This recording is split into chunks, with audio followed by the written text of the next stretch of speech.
గీత వల్ల ఏమొస్తుంది అంటే మనము జీవితంలో సుఖంగా సంతోషంగా ఎలా ఉండాలో తెలుస్తుంది. మనం చేసే పనిలో విజయం ఎలా సాధించాలి అనేది గీత చదివితే తెలుస్తుంది.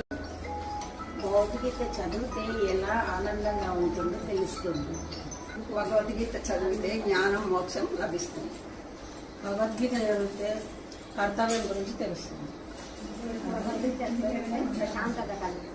భగవద్గీత చదివితే ధర్మాల గురించి తెలుస్తుంది. భగవద్గీత చదివితే ఏది పుణ్యమో ఏది పాపమో తెలుస్తుంది. భగవద్గీత చదివితే స్థితప్రజ్ఞులు ఎవరో తెలుస్తుంది. భగవద్గీత చదవడం వల్ల బ్రహ్మం ఆధ్యాత్మికత అంటే ఏమిటో తెలుస్తుంది. భగవద్గీత చదివితే పరమాత్మకు ఎవరి ఇష్టలో తెలుస్తుంది.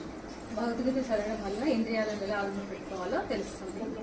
భగవద్గీత చదివితే త్యాగం యోగం తెలుస్తుంది. భగవద్గీత చదివితే ఎలా సాధించాలో తెలుస్తుంది. భగవద్గీత చదివితే పండితులు ఎలా అవుతారో